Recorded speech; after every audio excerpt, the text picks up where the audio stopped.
Back Fahmidul ইস্যুতে ক্ষোভে ফুঁসছে football সমর্থকরা। সাড়া দিয়েছেন ক্রীড়া উপদেষ্টা আসিফ মাহমুদ সজীব ভুঁইয়া। বাফুফের সভাপতির সঙ্গে সরাসরি বসবেন ফাহমিদুল ইস্যুতে ঘোষণা দিয়েছে যুব ও ক্রীড়া মন্ত্রণালয়। এতে সমর্থকদের মনে ফিরে এসেছে স্বস্তি।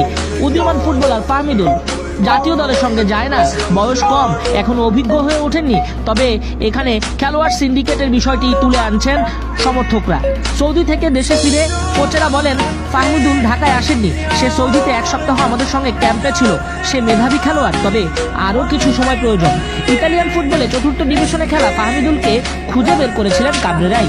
তার ইচ্ছাতেই সৌদির ক্যাম্পে রাখা হয়েছিল 18 বছর বয়সী এই উদীয়মান ফুটবলারকে। এমনকি অনুশীলনে গোলের হ্যাটট্রিক করেছিলেন ফাহমিদুল। তার পায়ের কারুকাজ, স্পিড, ট্যাকেল সবকিছু মনে ধরেছিল সমর্থকদের।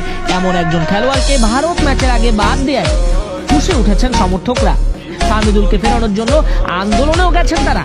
সেগুলো দেখে আসিফ মাহমুদ সজীব ভুঁইয়া অ্যাকশনে গেলেন। বাফুফের সভাপতির সঙ্গে ফাহমিদুলকে ফেরাতে মিটিংয়ে বসবেন তিনি। সামাজিক যোগাযোগ মাধ্যমে স্ট্যান্ড উইথ ফাহমিদুল হ্যাশট্যাগ ব্যবহার করে প্রতিবাদের ঝড় তুলেছেন সবাই। ব্রিং ব্যাক ফাহমিদুল বলে আওয়াজ তুলেছেন সবাই।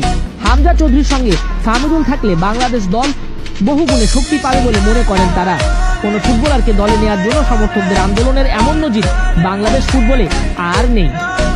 ইয়ামাল যদি বার্সেলোনাকে এত কম বয়সে সার্ভিস দিতে পারে, তাহলে ফাহমিদুল কেন বাংলাদেশ দলকে সার্ভিস দিতে পারবে না? জনে জনে খবর দে, সিন্ডিকেটের কবর দে, ব্রিং ব্যাক ফাহমিদুল। আন্দোলনটা সফল হতে যাচ্ছে।